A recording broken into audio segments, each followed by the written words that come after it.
I was trying to get it just past this part. Okay, so I'm going to watch at least 2 episodes. I've queued up 4, but I might watch only 2 for this video.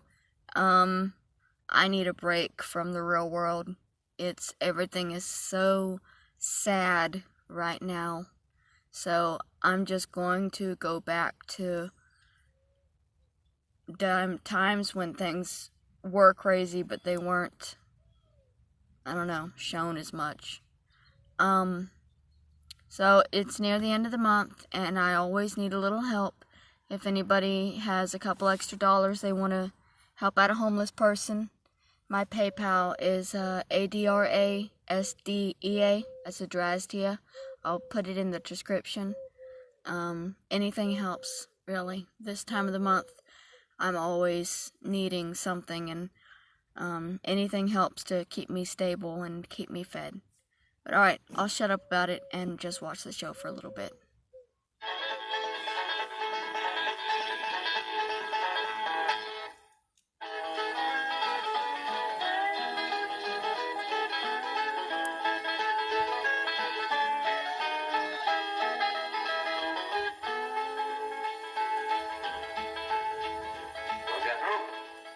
Got to say about that? I didn't bust it, honest. He's telling the truth, Mr. Drysdale. It was hanging in pieces like that when we moved in. Yes, sir.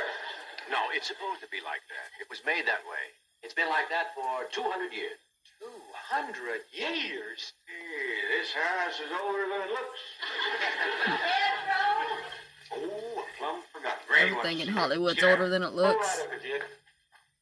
Nice boy. His ma, my cousin Pearl, give me the notion to move out here. Well, I'm most grateful to her. Oh, but first, I wanted to explain about this priceless crystal chandelier. It was designed and made for Louis XV, hung in the Hall of Mirrors at Versailles. Napoleon Bonaparte planned campaigns with the light of that chandelier. Talleyrand used it. Wellington, Disraeli, Bismarck, Wilson. Mr. Drysdale, we're just plain folk. We don't mind a few things being secondhand. Getting back to my cousin Pearl, she's looking after the old home place for me. You ain't never seen my family home, have you? No, I haven't, Mr. Clampetts. It's a dandy. Yes, those southern mansions are beautiful. I suppose it has the large white pillars. It did, but we bring them along and put them on the beds out here. No, you see, I was referring to wooden pillars. Oh, I ain't never slept on one of them. We had everything first class back home. Sure hope Pearl's taking good care of that place.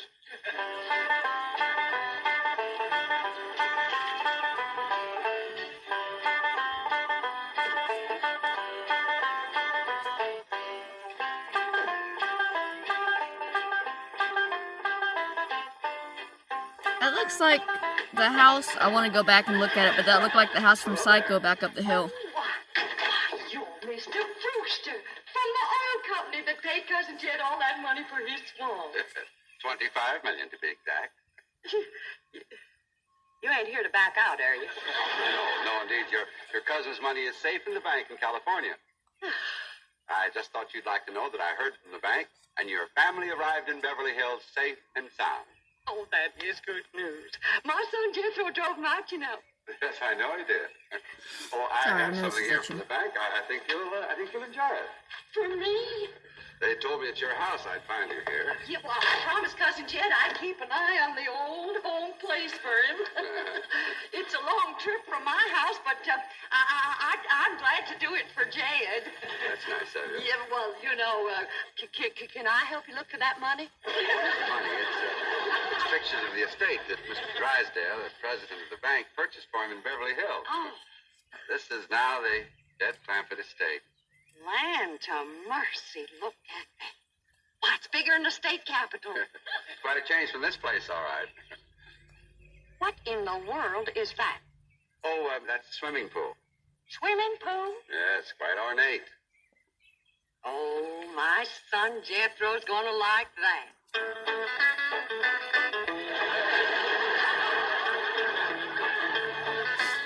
I knew they'd be doing their laundry in it. I'd be doing my laundry with the water. Hell, that's a lot of water. Granny, when we's done washing, can I go swimming here in the cement pond? Of course not. I don't allow nobody to splash around in my wash water. Ain't there no place wash, you can wash. The cement pond's the only water we got. This ain't got a well, it ain't got a creek. Ain't even got a rain barrel to catch what comes out of the sky. Oh, when that banker fella seen me unloading your wash tub and scrubbing board, he said, why, you could throw that away. We don't use them things here in Beverly Hills. Now, you listen here to me, boy. I don't care how other folks live in Beverly Hills, but us Clampetts is gonna be clean. Yes, ma'am. May not have it as nice as we have it back home in the cabin. Right in the house and everything. But we ain't gonna lower our standards. No, ma'am. Here, wrench these things out for me. We gotta get this tub back to the kitchen really fast. Yep. Being clean is a strict rule with your Uncle Jed. Let me look you over. Yeah. Many's the time we've been down to our last piece of fat. I'd say, shall I cook it to eat it, or shall I render it down for soap? He'd say no.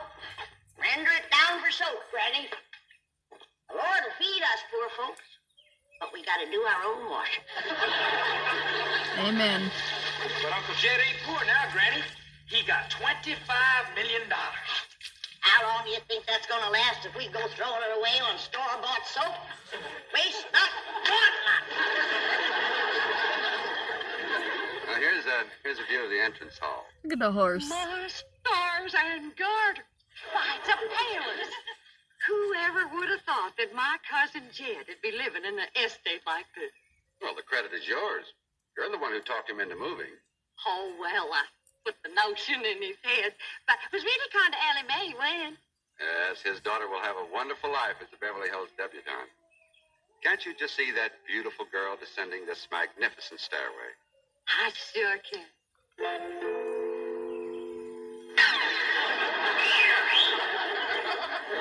Ellie Mae, I don't reckon that's the way a young lady comes down the steps in Beverly Hills, is it, Mrs. Drysdale? Oh, not as a rule, no. Oh, I can come down the other way. Watch this.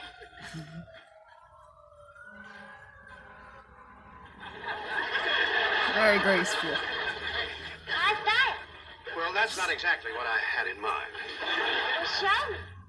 No, my secretary will show you. Oh, she's in town doing some shopping for you. Oh, what's she getting me? Now, that's going to be a surprise, Ellie, but it's some things you've been in needing, and they're going to be pretty, and you're going to like them. Think I've been a needing? A set of muskrat trap. Put on the real belt because she's using a rope. A ready-made slingshot. Now, Ellie, you way off the track. Now, you wait till Miss Hathaway gets here, and you'll see. Yes. Well, I'll be pushing along to the bank. Nose is itching. This mansion of his has 32 rooms and 14 baths. 14 bathrooms? Yes. A sunken marble bathtub. Ah, I can just see Ellie Mae having herself a bubble bath in there.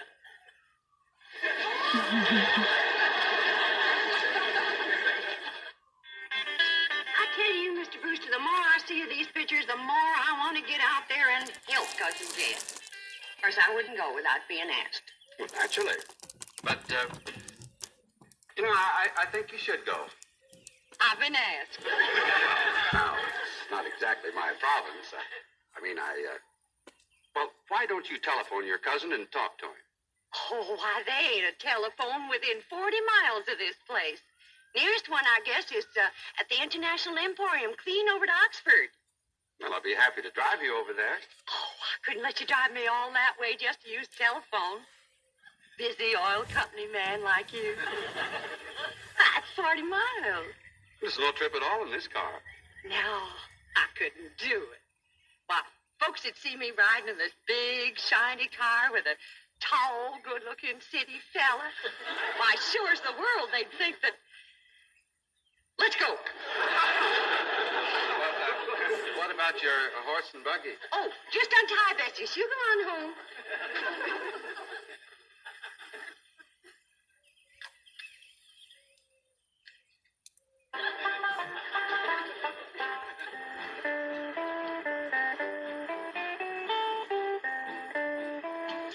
And here's Miss Hathaway.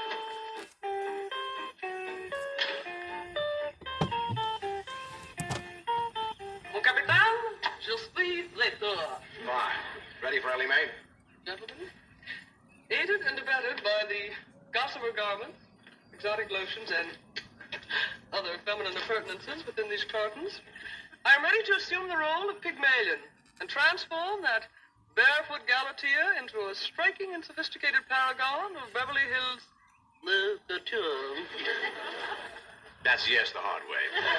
Well, duty calls. I leave you in capable hands. Goodbye, Mr. Clampett. Thank you, sir. Chief, Well, that sure is neighborly of you, Miss Hathaway. Reckon you can handle Ellie Mae? Uncle Jay, Granny says... Oh, howdy, Miss Hathaway. no.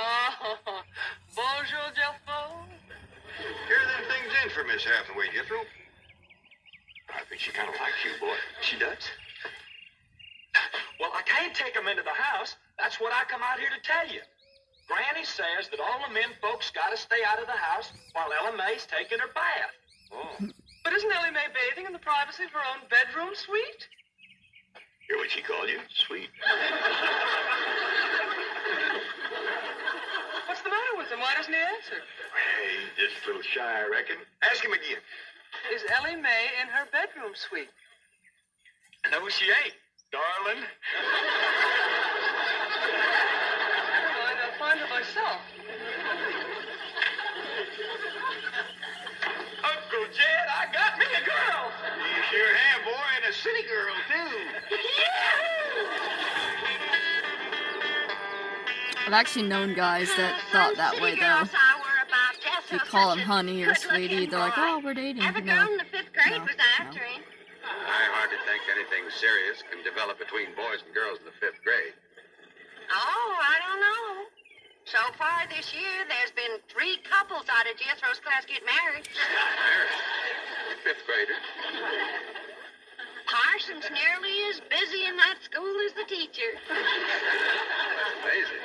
Oh, I've heard of Wouldn't you know it? There's that Snoopy Alberna Bradshaw and her big mouth daughter sitting on my front porch. Oh, I can just hear the stories they'll start going around if they see me in this car here with you. Yoo-hoo! Alberna! It's me! Terrible gossip, that woman, always making trouble. She tried to talk Granny out of going to California. She ought to see Granny now. Living like a queen in that Beverly Hills mansion.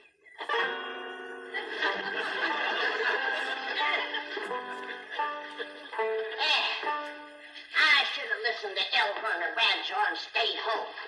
We had a pump right in the house. Didn't have to tote water a quarter of a mile. Are you ready to get rinsed off, Ellie? Well, not yet, Granny. Should have washed my hair. No. You better wait till I can catch some rainwater. That pond water smells like it's got medicine in it. I wondered why there's no fish in that pond. Yeah, I reckon that water killed them fish. But don't you worry. My lye soap will kill anything that killed them fish. Have you seen... What in the world's going on here? Well, there's a bath going on. That's what's going on. Howdy. But I don't understand. Well, then somebody ought to explain it to you, sissy woman. You see, first you heat some water. Then you put it in a great big tub like this. You put some soap in it, and then you get in it, and you start to wash, and that's what you call a bath. Granny, you don't have to do this sort of thing in Beverly Hills. Don't you listen to her, Ellie. Ain't you ever heard that saying that cleanness is next to godliness? But of course, John Wesley said that. And I bet he didn't live in Beverly Hills. Here, Ellie, dry yourself off with this nice big bath towel. That's my girl. I'll rinse off that old lye soap. Lye soap. Did you say lye soap? That's right. I make it myself. But that will ruin this beautiful girl's delicate skin. I've been washing with it for 72 years. Look at my skin. Like leather. Yeah. Nice, ain't it? Granny, I hope you will forgive my momentary bewilderment at this primitive form of ablution, but please let me explain. First explain what you just said. Well, Ellie Mae has a beautiful big bathtub upstairs. Upstairs? It was hard enough carrying the water in here. I ain't going to tote no water upstairs. You don't have to. There's a big, beautiful... Haven't you been upstairs? somebody else. Ain't that right, Ellie? Yeah. Paul said he heard tell that folks sometimes live one family right on top of another. But that's only in apartment houses. This entire house belongs to you. And each one has his own individual bedroom suite. Come along and let me show you. And also the lovely things I brought from town. Yeah, you go ahead. I'll be up directly. What all did you bring from town? Everything, Ellie. Everything from chapeau to pumps. Pumps! Praise the Lord. Now I won't have to tote water. Jethro? Yeah, Uncle Jed? Now, as you're going to be keeping company with a girl, is there any questions you like to ask me? What kind of question? Oh, about girls. How much you know about girls? They softer than boys. Yeah, I reckon. Speaking. And they shorter and rounder. Yeah? And the hair's longer and it smells sweet when you snuggles up to 'em. Oh, so you've been doing some snuggling, have you? I've done more than that. I reckon you better tell me about it. Who was she? Prettiest girl in the hills. Big Mouth Bradshaw. Well, Verner's girl. I heard tell she's kind of fast. Is she ever? Uncle Jed, I was walking past the cabin, and Big Mouth, she calls out the window to me.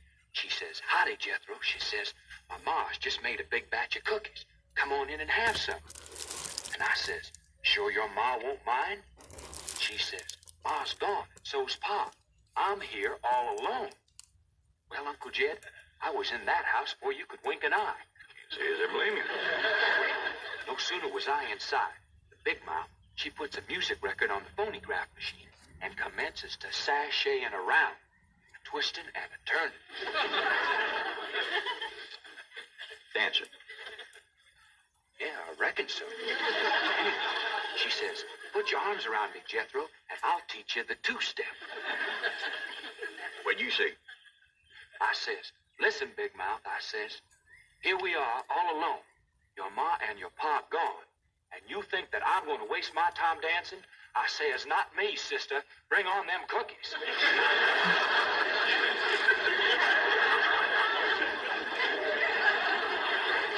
What'd she say? Well, Jed, you and Jethro can start digging the well.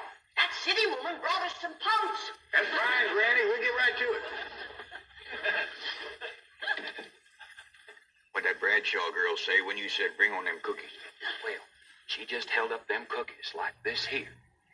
Kind of blinked her eyes at me and said, "Jethro, which do you think it tastes sweeter? These here cookies or my lips?" Well, Uncle Jed, He went right for the then and cookies. there's when I found out she was fast. I grabbed them two cookies, and it took me 2 miles to outrun that gal.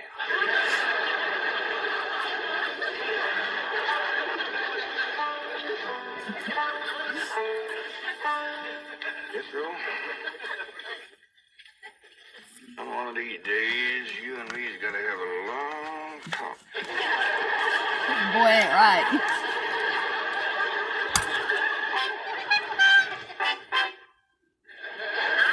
I ought to be out there looking after Jethro. You know Jed's going to need him to help garden a place this big. Well, most Beverly Hills mansions have regular gardeners.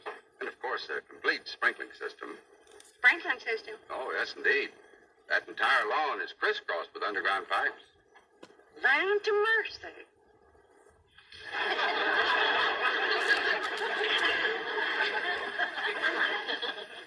Why, thunder, Jethro, there's water all over this property. Ain't too deep, neither. I know. Should I commence to digging? Well, now, let's get as close to the house as we can. That way the pump won't have so far to pull. He's got a divining rod. Jethro! Oh, here comes his sweetheart. It's Clampett. I cannot handle that daughter of yours. What happened? I opened that box of beautiful clothes, turned my back for a moment, and she bolted like a wild colt. I always feared this would happen. Where is she? She's up there. I'll go right up and talk to her. Jethro, have you been upstairs yet? No, ma'am. Then you've got a surprise coming to you. What is it? Your sweets. So are you.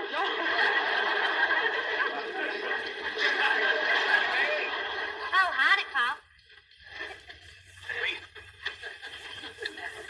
I'm ashamed of you. Running off from Miss Hathaway. I didn't run away from Miss Hathaway. What'd you climb up here for? To cut a fork for that new store-bought slingshot she brought. Did she bring you a slingshot? Fanciest thing you ever did see. Just a minute, I'll hook it up and you can see for yourself. Is it a bra? Look at that. Yep.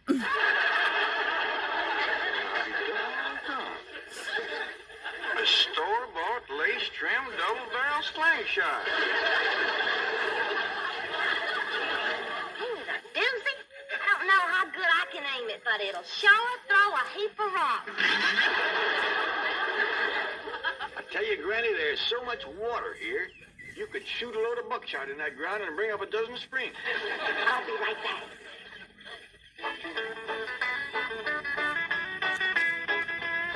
Gardner's about to trip them out.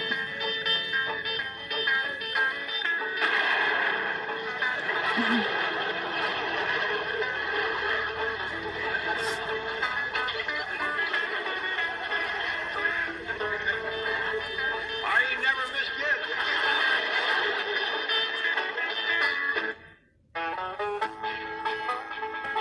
Alright, so that was Meanwhile back at the cabin. Gonna go on to the next episode. Listen to my story about...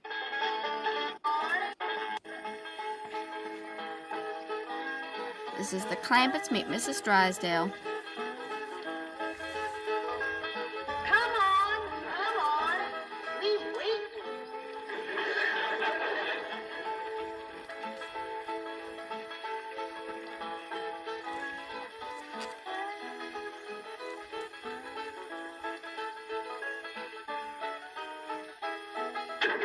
Turn it a mite that way, Jethro.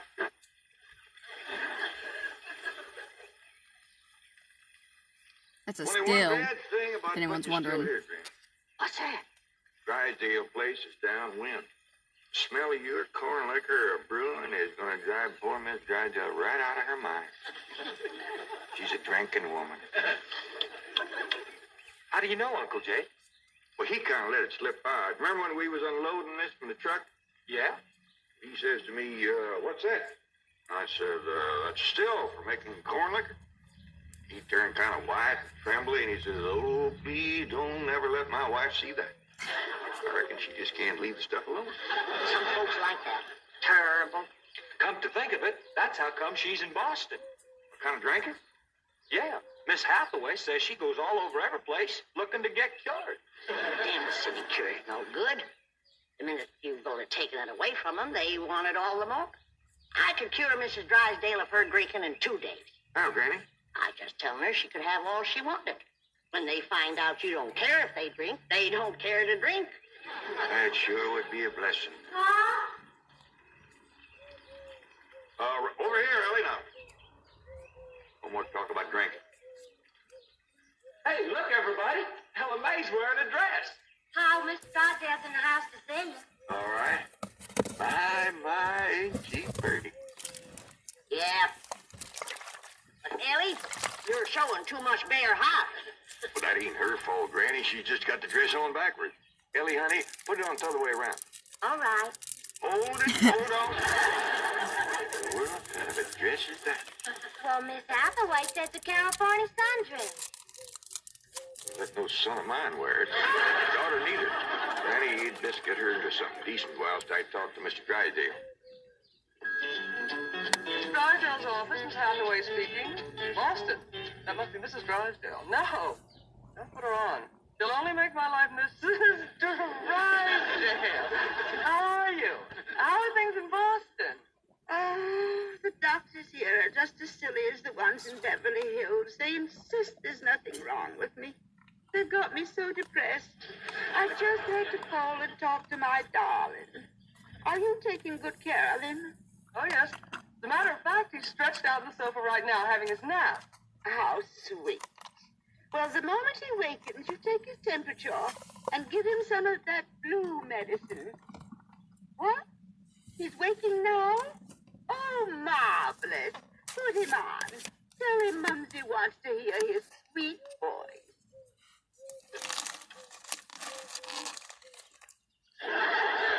Thanks for your mumsy. He whined. Oh, he probably has a migraine. Sure, my lord. Even made a hypochondriac out of you. Any message for Mr. Drysdale? Who? Oh, Melvin, my husband. Yes, well, is he there? No, he's up at the Clampett estate. Clampett. They bought the place next to yours just about the time you left for Boston.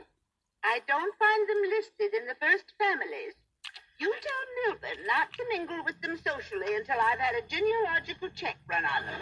We don't want riffraff living under our very noses. For pain, one swaller. Don't open near fire. I'll be right in, Mr. Drysdale. Thank you, Ellie Mae. Granny, this is quite an array of medicines you have here. Yep, them's all the remedies I made myself. I wish you'd make something to help my wife. She's a terrible hypochondriac. Oh, that's all right, Ellie, you run along now. I'll join you directly. There she goes from doctor to doctor to doctor. Well, I reckon the doctor can't help what's ailing her. Psychosomatic. But she insists on prescription. Oh, I wish you could see our bedroom. Bottles all over the place.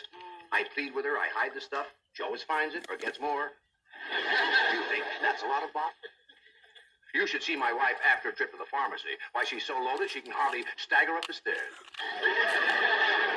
Sit down, Mr. Drysdale. Set yourself. And as a dog, a perfectly healthy poodle. Now, would you believe that she Don't tell me. laps it up just like she does? Lord, you're sure toting a heavy burden. Now, maybe I can help you. Now, if she was to think that every time that she was to... You can just wear that barrel till your clothes get dry. What happened to Jethro? Get too close to a skunk? He jumped in the pond with his clothes on. Mr. Drysdale, I'm sorry to kept you waiting. Did Granny tell you about her complaints about the kitchen? Kid, I'm ashamed to mention my piddling troubles to a man bowed down with the misery he's got. You know his wife.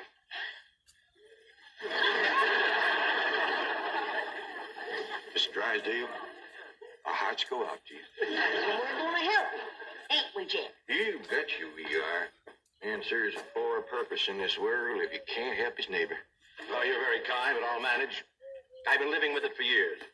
Have a nip, it'll brace you up. Oh, no, thank you. I never touch it. You hear that, Jed? Poor man. He's got all the trouble and none of the fun.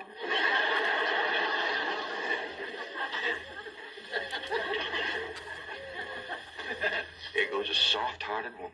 Yeah. Now, about her complaints. Oh, yeah. Well, for one thing, that electric meat grinder has been giving Granny a heap of trouble. Electric meat grinder? Yeah, listen right here in the dish trough. Oh, it grinds the meat all right, but then you can't find it. It goes down that pipe. Granny lost 2 squirrels and a rabbit in that thing. That's a disposal. You only put things in there that you don't want. Now, Mr. Drysdale, that ain't altogether true. Granny sure one of them squirrels and that rabbit. Another thing, this here sideways pump don't work at all. We must have carried in a barrel of water to prime that thing, but it don't work. Oh, there's another thing. Every once in a while, this little thingamajig here makes a ringing noise like that. There it goes again. Well, that's a telephone. There it goes again. I don't hear him. They're calling you on the telephone. Say hello into it. Hello. Hit the receiver first. Now say it. Hello. Mr. Clampett? You said my name. Can they see through this thing? No. Mr. Clampett, may I please speak to Mr. Drysdale? Well, they sure can see, or else how would they know you're standing here? That's my secretary. She knows I'm here. Yes, Miss Hathaway. Mr. Drysdale, I have some messages. I'll be doggone. Granny! Ellie Mae! Come look what we got! The Clampetts have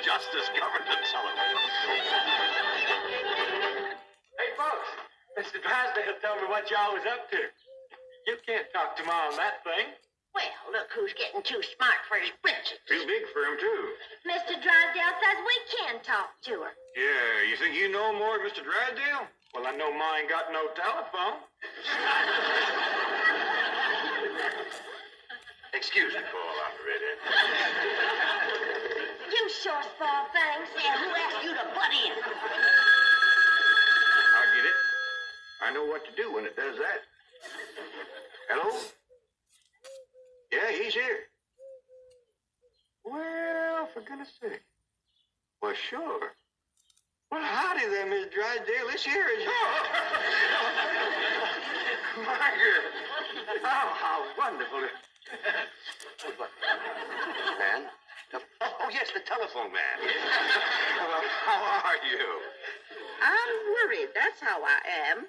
I'm afraid, Milburn, that you've let the wrong kind of people move in next door to us, and I'm dreadfully upset. Now, dear, you mustn't let yourself get into this condition. Control yourself. No, dear, you mustn't come home yet. No, not until we get them in shape. I mean, get you in shape. You know, now we'll wait until you're cute. Milburn, I want to meet the Clampetts as soon as possible. Now, when will that be? What about Christmas? Next year. Milburn, this conversation is making less and less sense. Now, I want the truth about the Clampetts, or I'm flying home immediately. Now, Margaret, please control yourself. I don't want you flying. No, please, dear, please, stay on the ground. Dear, why don't you lie down and take a sedative? And I'll call you from the office. Goodbye. I'm sorry, my wife. You understand. Well, I'll see you later. Keep your chin up. Poor man. Would it just tear your heart out? He is so ashamed of his wife, he don't even want us to meet her. Like I says, she won't be cured till Christmas of next year. You better help me, Granny. I still say I could cure Mrs. Drysdale in 2 days. Sure be worth a try. If we could get her out here. Kid, misery loves company. And if that poor, miserable woman thought that she had a drinking friend living next door. Granny, you ain't ever down more than a thimbleful in your whole life. I know, kid. But it'd be worth a little white lie to help a neighbor and save a marriage. But how?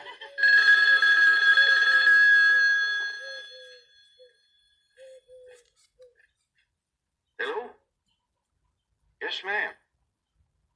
We got a stroke of luck, Granny. It's Mrs. Drysdale again. No, ma'am, he ain't here, Mrs. Drysdale, but Granny and me'd like to talk to you. We your next-door neighbors, the Clampetts. Listen, honey, I got my still set up not 50 feet from your back door. Now you come on home and you and me will get glassy-eyed, falling down crotch. We'll get juiced at eyeballs. How does that sound to you, honey? I don't hear nothing. Me neither.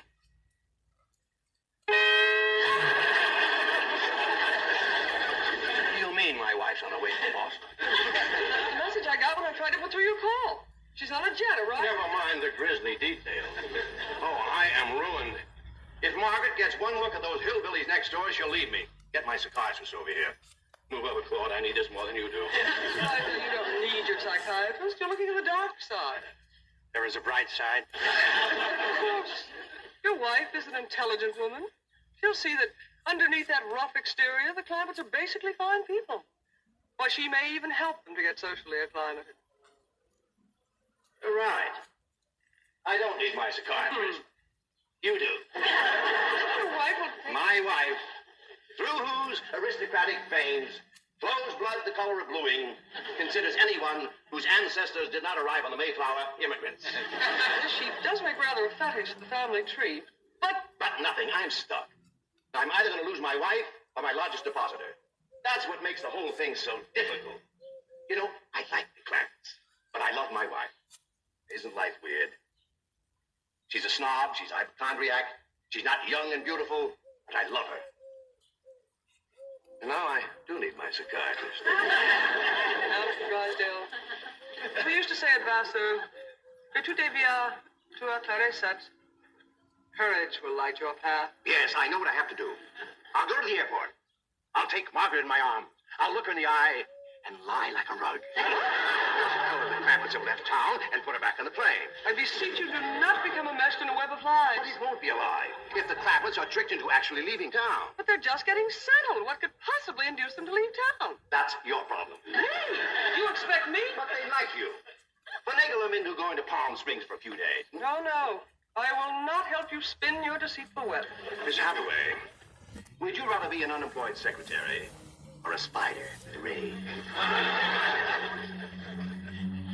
You know, I think the Clampetts might enjoy Palm Springs. Palm Springs? Where's that? About 125 miles from here, in the desert. Desert? Yeah, remember we crossed from them on the way out here. All that sand? Yeah, I remember. You ain't getting me to no desert. Trees are so far apart, the woodpeckers had to tote lunch. But this is different, Granny. This is a beautiful resort with lots of trees and fine hotels and swimming pools. You got a pond for swimming right here. Ellie's out swimming right now. You didn't jump in with her clothes on, did you? I don't know. Oh, surely not. She promised to wear the lovely swim ensemble I got her. Yeah, she done just like Jethro. Here she comes with the dress shrunk clear up to her. Granny! What's the matter? All her hair come out. What? It's true. Ellie lost her beautiful hair. Heaven help her, she's bald as an eagle. Ellie Mae, take off your bathing cap. Oh, praise be. All right, but Ellie, you hadn't ought to went swimming with your clothes on and shrunk up that nice dress. This ain't a dress, is it, Miss Jane? No, dear, it's a beach jacket to wear over a bathing suit. Ellie Mae Clampett. Cover up your nakedness, child. That's the way everyone goes swimming out here. It's perfectly proper. Well, you wouldn't catch me in nothing like that. Me neither. Mr. Clampett, how would you like for a member of your family to become Princess of Palm Springs? What? They're holding a beauty contest at the Springs this week, and someone in this very room has the face and the figure to win. When the judges see her in a bathing suit... I told you I ain't putting on no bathing suit. Believe me, Mr. Clampett, this beautiful daughter of yours can win that Palm Springs beauty contest without even trying. Can we go, Pa? I'm sorry, Ellie Mae, but I just don't cotton to the notion of a bunch of strangers gawking at your bare limb. Besides, we already know you're the prettiest. Why shame all them other girls? Come on, get some clothes on. Yes, sir, Pa. Mr. Clampett, I do wish you would reconsider about going to Palm Springs, even if Ellie Uncle doesn't... Jay and Duke and... Howdy, Miss Hathaway. Jane to you, Jethro. Well, Jane to you, too. It means all set to go hunting, ain't we, Duke? Jethro, have you ever hunted in the desert? No, ma'am. Oh, it's a fascinating place. You might even see a mirage. If there's one there, old Duke will tree it. He's the best hunting dog there is. Well, love hunting around Palm Springs. You'll all love Palm Springs. They have wonderful hotels. Have you ever stayed in a beautiful hotel suite? No, I ain't, darling. Granny, let's you and me go and leave these two lovebirds alone. No, wait, please, let me take you all to Palm Springs. I'll tell you what. Why don't you take Jethro and Ellie Mae and me and Granny will stay here? But then Mrs. Drysdale would see. I mean... Is Drysdale coming home? Is that why you was trying to get us out of town so we wouldn't meet her?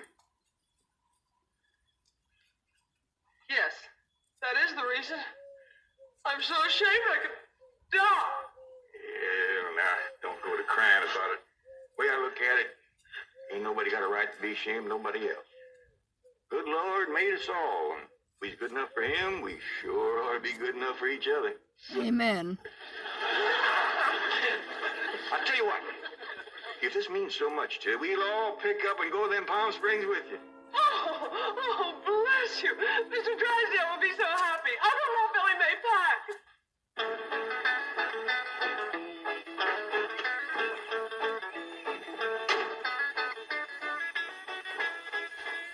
There, Melvin. The Clampetts gardener shouldn't leave his car parked in the front driveway that way. Oh, you're absolutely right, dear, yes. Oh, Margaret, don't you want to stop at home first and freshen up? Take some medicine or something? Milburn, I have just flown 3,000 miles to meet the Clampetts, and I intend to meet them right now. Oh, Donnie, they're probably out of town. You see, they travel extensively. Oh, they're wonderful people. It'd be a shame if you missed them. I know how anxious you are to get back to Boston and your doctors. And Sonny. How is Sonny? How's he like Harvard this year? Is it Yale?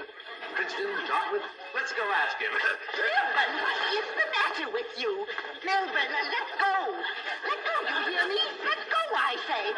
Let go. Have you gone mad? Let go, you beast. Step aside, lady. I'll shoot it.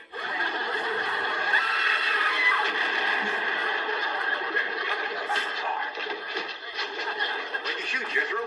Think it was a fox. Who's that? My wife. And why aren't you in Palm Springs? Let's get her home as quickly as possible. What's going on? Jethro shot a fox.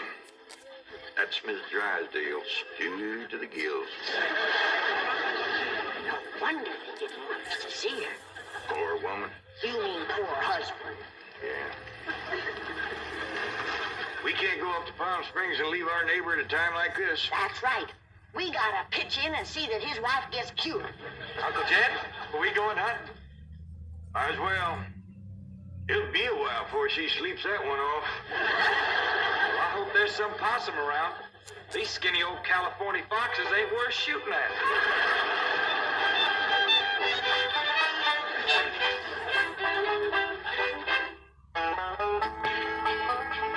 Alright, so that's the end of that episode.